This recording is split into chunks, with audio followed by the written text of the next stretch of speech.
Hello everyone, मैं राहुल मुनीम आप सबका स्वागत करता हूं आपके अपने यूट्यूब चैनल आर के मुनीम केमिस्ट्री क्लासेस पर। आई होप आप सब घर पे होंगे, सुरक्षित होंगे।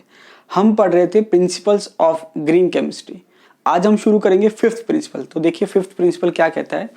फिफ्थ प्रिंसिपल है सेफर सॉल्वेंट्स एंड ऑक्सिलरीज। तो देखिए सबसे पहले देख लेते हैं क्या दे रखा है इसमें। The use of auxiliary substances should be made unnecessary wherever possible and non harmful when used. अब देखिए यहां पर क्या दे रखा है, सॉल्वेंट एंड ऑक्सिलरीज। सॉल्वेंट आप सब जानते हैं, आपने पढ़ा होगा सॉल्यूशन वाले चैप्टर में, solute plus solvent equals to solution. मतलब किसी चीज को सॉल्युबल करने के लिए जो हम काम में लेते हैं उसको हम सॉल्वेंट कहते हैं। जो कम अमाउंट में होता है वो सॉल्यूट होता है, जो ज्यादा अमाउंट में होता है वो सॉल्वेंट होता है। सबसे सिंपल एग्जांपल है सॉल्यूट जो है सॉलिड हो और सॉल्वेंट जो है वो लिक्विड हो। जैसे आपने पानी में क्या करा, नमक घोल लिया या शक्कर घोल लिया, तो नमक और शक्कर कम अमाउंट में होती है और पानी जो होता है ज्यादा अमाउंट में होता है, तो वहां पर पानी क्या है, सॉल्वेंट है। तो ये जो प्रिंसिपल है वो क्या कह रहा है कि जो ऑक्सिलरीज है, हाँ देखिए ऑक्सिलरी का मतलब क्या है। ऑक्सिलरी का मतलब ये है कि जो भी एक्स्ट्रा केमिकल्स आप काम में लेते हो रिएक्शन में जो कि एज अ रिएक्टेंट नहीं है।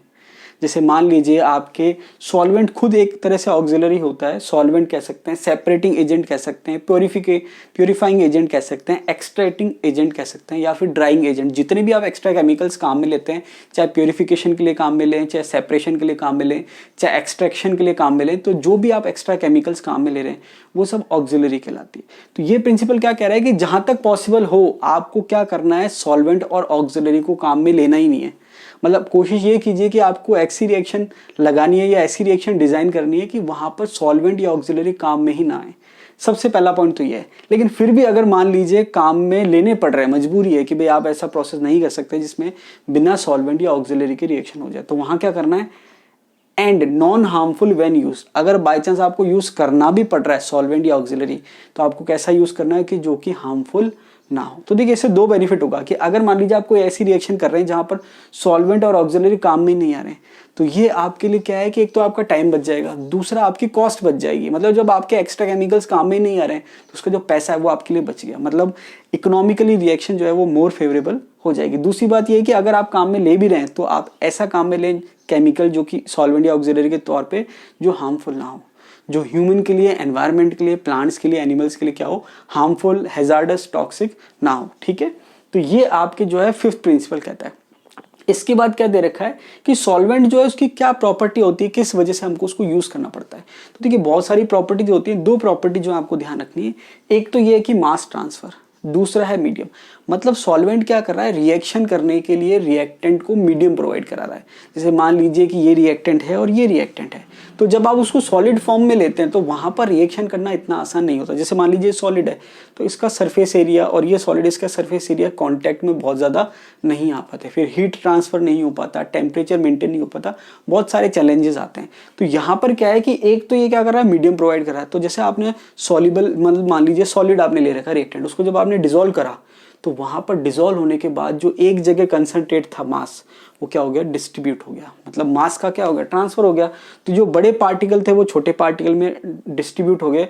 और उसके अलावा सॉल्वेंट से आप क्या कर सकते हैं, टेम्परेचर को मेंटेन कर सकते हैं जो आप मेंटेन करना चाह रहे हैं, या फिर हीट का जो ट्रांसमिशन होता है या जो हीट एक्सचेंज होता है वो भी यूनिफॉर्म तरीके से होता है, पूरे जो है हीट यूनिफॉर्मली एक्सचेंज होती है। तो ये आपके सॉल्वेंट का प्लस पॉइंट होता है। तो कई टेक्निक्स ऐसी आ गई हैं जहां पर बिना सॉल्वेंट के भी आप रिएक्शन करा सकते हैं, वो हम वीडियो के एंड में देखेंगे। तो इसलिए वीडियो को जो है अंत तक जरूर देखिए। इसके बाद देखिए हमने क्या देखा कि जो अभी तक हम ट्रेडिशनल सॉल्वेंट या जो कन्वेंशनल सॉल्वेंट यूज कर रहे थे वो मैक्सिमम क्या थे, टॉक्सिक थे। टॉक्सिक या हम क्या है, हैजार्डस थे या हार्मफुल थे। तो उसमें से कुछ एक देख लेते हैं। देखिए बेंजीन को हम कई बार पढ़ चुके हैं, इंपॉर्टेंट है। बेंजीन जो है आपके ट्रेडिशनल सॉल्वेंट है और कार्सिनोजेनिक है, मतलब इसकी वजह से कैंसर हो सकता है। बहुत इंपॉर्टेंट एग्जाम में आ सकता है, 3-4 बार मैं आपको रिपीट करा चुका हूँ। इसके अलावा नेक्स्ट दे रखा है क्लोरोफॉर्म। देखिए क्लोरोफॉर्म जो होता है अनएस्थेटिक होता है। अनएस्थेटिक का मतलब ये है कि इसको सूंघने से आप जो है, सिंपल लैंग्वेज में कहें तो बेहोश हो सकते हैं, या फिर हम कहें क्या, चेतन अवस्था से कहाँ जा सकते हैं, अचेतन अवस्था में जा सकते हैं। तो आपको ध्यान रखना है क्लोरोफॉर्म हार्मफुल होता है। इसके बाद Cl2 C double bond CCl2 ये हमने पढ़ रखा है, इसको हम कहते हैं PERC पर क्लोरोइथाइलिन। ठीक है, पर क्लोरोइथाइलिन भी आप कहते हो, पर क्लोरोइथिन भी आप कह सकते हो। तो यहाँ पर हमने पढ़ा था कि ये क्या होता है, सस्पेक्टेड कार्सिनोजन है। मतलब अभी इसकी फाइनल कंफर्मेशन नहीं हुआ कि ये कार्सिनोजन है, लेकिन संभावना है कि ये क्या है, कार्सिनोजन है। और ये ग्राउंड वाटर को क्या करता है, कंटेमिनेट करता है। ये हमने पढ़ रखा है, कहाँ पर पढ़ा है, ड्राई क्लीनिंग ऑफ क्लोथ्स में। मतलब जहां पर हम क्लोथ्स की ड्राई क्लीनिंग करते थे, वहां पर हम इसको काम में लेते थे। लेकिन अब हमें पता चला एज अ सॉल्वेंट काम में लेते थे, लेकिन हमें पता चला ये क्या है, सस्पेक्टेड कार्सिनोजन है। तो इसका हमने ऑल्टरनेट ढूंढ लिया ग्रीन केमिस्ट्री में। तो ग्रीन केमिस्ट्री में ड्राई क्लीनिंग ऑफ क्लोथ्स के लिए हम क्या काम में लेते हैं, देखिए ये क्वेश्चन अभी पॉलिटेक्निक में आ चुका है। तो आप मुझे बताइए कि इसका आंसर मैंने आपको क्या बताया, कमेंट बॉक्स में मुझे कमेंट करके बताइए कि हमने जो ऑल्टरनेट लिया है ग्रीन केमिस्ट्री में ड्राई क्लीनिंग ऑफ क्लोथ्स के लिए, वो हमने क्या काम में लिया है। और इससे रिलेटेड जो क्वेश्चन आया है वो मैं आपको टेलीग्राम ग्रुप में जो है वो शेयर कर दूंगा, ठीक है। आपको मुझे आंसर बताना उसका। इसके बाद दे रखे हैं CH2, Cl2, CCl4, ETC, मतलब बहुत सारे जो ट्रेडिशनल सॉल्वेंट है जो कि हैजार्डस है, कॉमनली मैंने उनको एक साथ लिख दिया, ETC लगा दिया। फ्लेमेबल है मतलब ज्वलनशील है, बहुत जल्दी आग पकड़ लेते हैं। टॉक्सिक है मतलब हार्मफुल है एनवायरमेंट के लिए, ह्यूमन के लिए, प्लांट्स, एनिमल, सबके लिए। इसके बाद एक कॉमन टर्म मैंने आपको पहले बताई थी, एग्जाम में पूछते हैं, फुल फॉर्म पूछते हैं, VOC। VOC का क्या मतलब है, वॉलेटाइल ऑर्गेनिक कंपाउंड। देखिए यहां पर हमें क्या ध्यान रखना है कि जो ऑर्गेनिक सॉल्वेंट होते हैं उनका जो बॉइलिंग पॉइंट होता है वो कम होता है। कारण क्या है कि जो आपके मॉलिक्यूल है दो, उनके बीच में जो फोर्स लग रहा है वो वीक फोर्स लग रहा है। क्या लग रहा है, वीक फोर्स लग रहा है। अब वीक फोर्स लगने की वजह से उनके बीच में अट्रैक्शन बहुत ज्यादा स्ट्रांग नहीं है, तो उनका जो बॉइलिंग पॉइंट होता है वो कम होता है। इसलिए क्या है, वो आसानी से वॉलेटाइल हो जाते हैं, हम कहें वाष्पशील होते हैं, मतलब बहुत आसानी से वेपर बना लेते हैं। अब होता क्या है कि अगर आपके सॉल्वेंट जो है वो आसानी से वेपराइज हो रहा है या वॉलेटाइल है या वाष्प बना रहा है, और अगर वो टॉक्सिक है तो वो क्या है, एयर में है आपके प्रेजेंट, और जब हम इनहेल करेंगे या सांस लेंगे तो वो हमारी सांस में क्या होगा, बॉडी के अंदर चला जाएगा, या हम कहें लंग्स में चल जाएगा या अदर पार्ट्स में चल जाएगा। तो अगर वो टॉक्सिक है तो हमारे लिए बहुत हार्मफुल हो सकता है।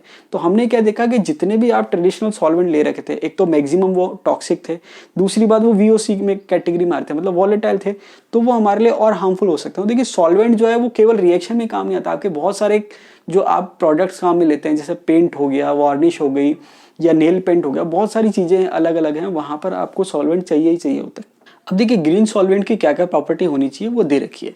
सबसे पहले दे रखा है रेडिली अवेलेबल, मतलब आसानी से उपलब्ध होना चाहिए। देखिए आपको ऑब्जेक्टिव में मिल जाएगा क्वेश्चन कि रेडिली अवेलेबल होना चाहिए, एक ऑप्शन होगा, क्वेश्चन है कि ग्रीन सॉल्वेंट की क्या क्या प्रॉपर्टीज होनी चाहिए, तो उसमें एक ऑप्शन होगा रेडिली अवेलेबल। दूसरा ऑब्जेक्टिव जो आपको मिलेगा वो आपको मिलता है कि क्या प्रॉपर्टी है, मैक्सिमाइजेस द एटम एफिशिएंसी। देखिए आपने ग्रीन केमिस्ट्री के प्रिंसिपल में पढ़ा है, एक एटम एफिशिएंसी जो है प्रिंसिपल होता है, तो वहां पर जो है नेक्स्ट पॉइंट क्या है, मैक्सिमाइजेस, मतलब ऐसा सॉल्वेंट होना चाहिए, मतलब ग्रीन सॉल्वेंट की प्रॉपर्टी क्या है कि जो एटम एफिशिएंसी को क्या करे, बढ़ा दे, ठीक है। एटम एफिशिएंसी आप पढ़ चुके हैं। इसके बाद और जो प्रॉपर्टीज है वो है नेचुरल, नॉन टॉक्सिक, चीप। मतलब नेचुरल मतलब प्राकृतिक होना चाहिए ताकि आसानी से मिल जाए। नॉन टॉक्सिक, अब देखिए मेन पॉइंट ही यही है कि आपके अगर आप प्रिंसिपल क्या था कि या तो आप सॉल्वेंट और ऑक्सिलरी को यूज ही मत करो, और अगर आपको यूज करना पड़ रहा है तो आप कैसा यूज करो, नॉन हार्मफुल या नॉन टॉक्सिक, ठीक है। चीप का मतलब सस्ता होना चाहिए। तो देखिए यहाँ पर इनसे दो ऑब्जेक्टिव आपको मिल सकते हैं, एक तो रेडिली अवेलेबल वाला और एक है मैक्सिमाइजेस द एटम एफिशिएंसी। ये थी ग्रीन सॉल्वेंट की क्या क्या प्रॉपर्टीज होनी चाहिए। अब जो इंपॉर्टेंट पार्ट है वो है एग्जाम्पल, कि ग्रीन सॉल्वेंट के क्या क्या एग्जाम्पल है। अब देखिए सबसे सिंपल सा क्वेश्चन है, बहुत ईजी है, कि वाटर जो है आप देखेंगे कि वाटर हमारे लिए या किसी के लिए भी हार्मफुल नहीं है, और एक तरह से यूनिवर्सल सॉल्वेंट कह सकते हो आप। यूनिवर्सल सॉल्वेंट का मतलब मैक्सिमम जो सॉल्यूशन है वो वाटर में ही डिसॉल्व होते हैं, वाटर में ही बने हुए होते हैं, जिसको हम एक्वस सॉल्यूशन कहते हैं। तो अगर आपसे कोई पूछे ग्रीनेस्ट सॉल्वेंट कौन सा है, तो आप क्या कह सकते हैं, वाटर, क्योंकि इसके कोई साइड इफेक्ट नहीं है, कोई हार्मफुलनेस नहीं है और बहुत ही ईजी है। लेकिन इसमें एक चीज ये आती है कि जो ऑर्गेनिक कंपाउंड है, आप जानते हैं वाटर जो है पोलर सॉल्वेंट है, तो काफी हद तक ऑर्गेनिक कंपाउंड इसमें डिसॉल्व हो जाते हैं या सॉल्युबल हो जाते हैं, लेकिन काफी ऑर्गेनिक कंपाउंड ऐसे हैं जो इसमें सॉल्युबल नहीं होते। तो वहां पर हम एक चीज काम में लेते हैं, PTC। क्या चीज काम में लेते हैं, PTC। PTC का मतलब है फेस ट्रांसफर कैटलिस्ट। तो फेस ट्रांसफर कैटलिस्ट की हेल्प से हम क्या करते हैं, जो वाटर सॉल्युबल नहीं है उसको वाटर में सॉल्युबल कर देते हैं, ठीक है। बहुत ज्यादा डिटेल में नहीं जाएंगे। इसके बाद दे रहेगा सुपर क्रिटिकल CO2, बहुत इंपॉर्टेंट है। अब देखिए सिंपल CO2 भी कह सकते थे, लेकिन यहाँ पर सुपर क्रिटिकल CO2 का इसका मतलब क्या है, इसका मतलब ये है कि जो CO2 है, सुपर क्रिटिकल CO2, उसका जो टेम्परेचर है और जो प्रेशर है वो उसके क्रिटिकल टेम्परेचर और प्रेशर से ज़्यादा है। अब ये क्रिटिकल टेम्परेचर और प्रेशर क्या होता है, क्रिटिकल टेम्परेचर वह टेम्परेचर होता है जिस टेम्परेचर के ऊपर आप किसी भी गैस को लिक्विफाई नहीं कर सकते, आप चाहे कितना ही प्रेशर बढ़ा दो। ये आपके फेज इक्विलिब्रियम का पार्ट है। फेज इक्विलिब्रियम में क्या होता है, अलग अलग इक्विलिब्रियम स्टैब्लिश होती है, सॉलिड की अलग, लिक्विड की अलग, सॉलिड लिक्विड की है या लिक्विड गैस की है। तो नॉर्मली क्या होता है कि जो CO2 है वो गैस है, और गैस और लिक्विड में क्या होता है, साम्य होता है, इक्विलिब्रियम होता है। मतलब गैस लिक्विड में कन्वर्ट हो सकती है, लिक्विड गैस में कन्वर्ट हो सकती है। अब यहाँ पर होता क्या है कि अगर आपने टेम्परेचर क्रिटिकल टेम्परेचर से ज़्यादा कर दिया, इसका मतलब अब आप उसको लिक्विफाई नहीं कर सकते। मतलब ये है कि अगर आपने temperature pressure critical temperature pressure से ज़्यादा कर दिया, मतलब अब वहाँ पर कोई गैस और लिक्विड में साम्य नहीं है, इक्विलिब्रियम नहीं है। मतलब अब वो फ्लूइड के फॉर्म में है। फ्लूइड का मतलब आप जो है सुपर क्रिटिकल फ्लूइड आप किसको कह सकते हो, इसका मतलब ये हुआ कि आप जो है लिक्विड और गैस को अब सेपरेटली आइडेंटिफाई नहीं कर सकते। मतलब वो एक तरह से कंबाइंड फॉर्म हो गया। फ्लूइड का मतलब गैस भी कह सकते हो आप उसको, और लिक्विड भी कह सकते हो। इसके काफ़ी बेनिफिट भी होते हैं। तो ये आपको मैंने यूज़ आपको दो जगह बता रखा है। CO2 दो जगह काम आती है। कहाँ पर काम आती है ये आप मुझे कमेंट बॉक्स में कमेंट करके बताइए कि मैंने आपको जो प्रीवियस वीडियो ग्रीन केमिस्ट्री है उसमें CO2 दो जगह मैंने आपको बताया, कहाँ कहाँ बताया। एक तो मैंने आपको गैस के फॉर्म में बताया, एक मैंने आपको सुपर क्रिटिकल CO2 के फॉर्म में बताया। तो आप मुझे कमेंट करके बताइए कि मैंने आपको कहाँ बताया, ठीक है। इसके बाद है H2O2। H2O2 भी ग्रीन सॉल्वेंट है और इसका यूज़ भी मैंने आपको बता रखा है। तो आप मुझे कमेंट करके बताइए कि मैंने आपको कहाँ बताया। इसके अलावा एग्जांपल है पॉलीइथाइलिन ग्लाइकोल। अब देखिए पॉलीइथाइलिन ग्लाइकोल जो है ग्रीन सॉल्वेंट है, एक तरह से पॉलीमर है। क्या है, पॉलीमर। तो ये जो पॉली शब्द आ रहा है इससे आपको समझ में आ गया होगा कि ये क्या है, पॉलीमर है। अब देखिए इसमें आपके अभी जो लेटेस्ट एक एग्जाम हुआ था टेक्निकल एजुकेशन का, या हम कहें पॉलिटेक्निक कॉलेज लेक्चर का, तो वहां पर एक क्वेश्चन आया था कि which of the following is not a green solvent. मैं आपको जो मेरा टेलीग्राम ग्रुप है उसमें क्वेश्चन शेयर कर दूंगा एग्जैक्ट क्या क्वेश्चन आया था। तो ये क्वेश्चन पूछा गया था कि which of the following is not a green solvent, निम्न में से कौन सा ग्रीन सॉल्वेंट नहीं है। तो वहां पर अगर आपको एग्जाम्पल ध्यान है तो आप आसानी से कर सकते हैं। मैं क्वेश्चन शेयर कर दूंगा अपने टेलीग्राम ग्रुप में, और जो जुड़े हुए नहीं है मैं अपने जो डिस्क्रिप्शन है वहां पर भी टेलीग्राम ग्रुप का लिंक दे दूंगा। तो आप जो जुड़ा हुआ नहीं है वो जुड़ जाएं, ताकि आपको स्टडी मटेरियल जो है थ्योरी प्लस ऑब्जेक्टिव्स आपको मिल जाए। देखिए आगे दे रखा आयनिक लिक्विड। अब यहाँ पर नॉर्मली हम देखते हैं कि जो आयनिक कंपाउंड होते हैं वो सॉलिड होते हैं, क्योंकि लैटिस स्ट्रक्चर होता है, कैटायन एनायन होते हैं। तो यहाँ पर आयनिक लिक्विड बहुत ही इंपॉर्टेंट है। आयनिक लिक्विड का मतलब क्या है, यहाँ पर आयनिक लिक्विड जो है स्पेशली होता क्या है, ये लिक्विड फॉर्म में क्यों होते हैं। पहले तो आयनिक लिक्विड का मतलब यहाँ पर आपको ध्यान रखना है कि जो मेल्टिंग पॉइंट है वो 100 डिग्री से क्या है, कम है। यहाँ पर आपको क्या ध्यान रखना है कि जो आयनिक लिक्विड हैं उनका मेल्टिंग पॉइंट क्या है, 100 डिग्री सेंटीग्रेड से कम है। दूसरी बात क्या है कि यहाँ आयनिक कंपाउंड जो है लिक्विड के फॉर्म में क्यों है, उसका कारण ये है कि नॉर्मली क्या होता है, लैटिस स्ट्रक्चर बनता है कैटायन और एनायन के अट्रैक्शन फोर्स से। इलेक्ट्रोस्टैटिक अट्रैक्शन फोर्स होता है या कूलम फोर्स आप कह सकते हो। तो यहाँ पर होता क्या है कि जो कैटायन है नॉर्मली वो बहुत बड़ा हो जाता है।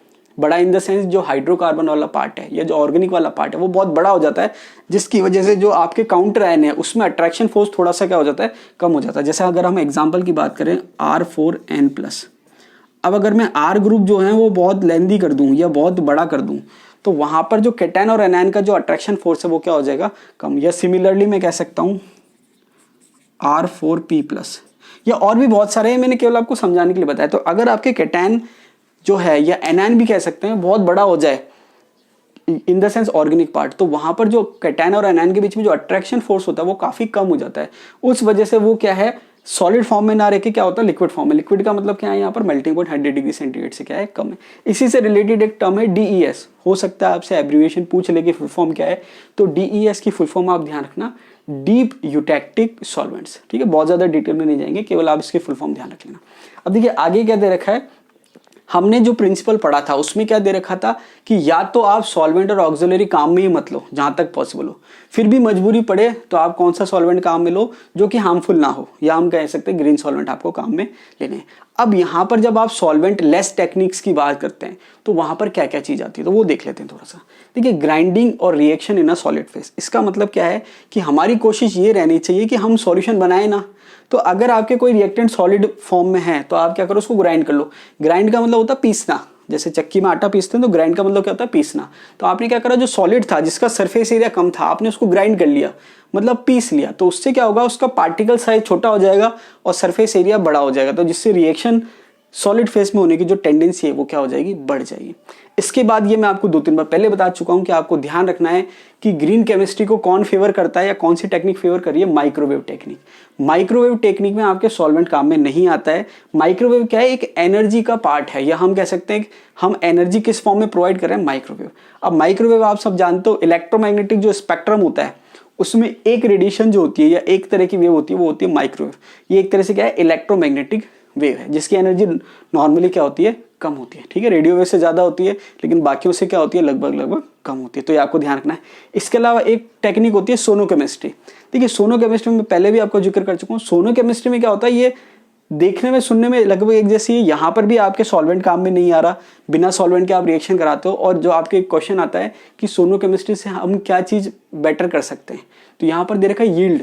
क्या दे रखा है, यील्ड। यील्ड आप क्या कर सकते हो, बेटर कर सकते हो सोनोकेमिस्ट्री में। सोनोकेमिस्ट्री में सॉल्वेंट काम में नहीं आता, लेकिन डिफरेंस क्या है कि यहाँ पर आपके माइक्रोवेव काम आती है और यहाँ पर आपके अल्ट्रासोनिक वेव काम आती है। देखिए एक आपके, जैसे मैं बोल रहा हूँ आप सुन रहे हो, तो ये साउंड वेव्स है। क्या है, साउंड वेव्स। एक होती है लाइट। तो देखिए लाइट में और साउंड में फर्क होता है। लाइट जो होती है वो इलेक्ट्रोमैग्नेटिक वेव्स होती है। इलेक्ट्रोमैग्नेटिक वेव्स की प्रॉपर्टी अलग होती है। ठीक है, ये जो आपके अल्ट्रासोनिक वेव्स है, ये एक तरह से साउंड वेव्स जैसी ही होती है, लेकिन इसकी फ्रीक्वेंसी क्या होती है, ज्यादा होती है। अब इसमें क्या है कि इलेक्ट्रोमैग्नेटिक वेव्स जो है उसको ट्रैवल करने के लिए मीडियम की आवश्यकता नहीं होती है, उसकी स्पीड बहुत ज्यादा होती है। जबकि यहाँ पर अल्ट्रासोनिक वेव्स जो है ये साउंड वेव्स की तरह होती है, इसकी स्पीड जो होती है वो कम होती है और इसको ट्रैवल करने के लिए मीडियम की आवश्यकता होती है। ये आपके ट्रांसवर्स फॉर्म में ट्रैवल करती है, ये आपके लॉन्गिट्यूडनल वेव्स होती है। ये ट्रांसवर्स वेव्स होती है, लॉन्गिट्यूडनल होती है। ये क्रेस्ट और ट्रफ के फॉर्म में होती है और ये वो रेयरफैक्शन और कॉन्ट्रैक्शन के फॉर्म में होती है। तो आपको केवल इतना ध्यान रखना है कि सोनोकेमिस्ट्री में अल्ट्रासोनिक वेव्स काम आती है और यहाँ पर सॉल्वेंट काम में नहीं आता है, और जो यील्ड होती है रिएक्शन की वो क्या होती है, बढ़ जाती है। तो आई होप आपको समझ में आ गया होगा ग्रीन केमिस्ट्री का जो हमने प्रिंसिपल पढ़ा, 5th principal, solvent and auxiliaries, या हम कहें सेफर सॉल्वेंट एंड ऑक्सिलरीज। तो आज के लिए इतना ही। अगर आपको वीडियो अच्छा लगा तो वीडियो को लाइक कीजिए, दोस्तों के साथ शेयर कीजिए, और अगर आप चैनल पे नए हैं तो चैनल को सब्सक्राइब कीजिए। इससे जो है मेरा उत्साह बढ़ेगा और मैं आपके लिए जो है ज़्यादा से ज़्यादा वीडियो बनाऊंगा। धन्यवाद।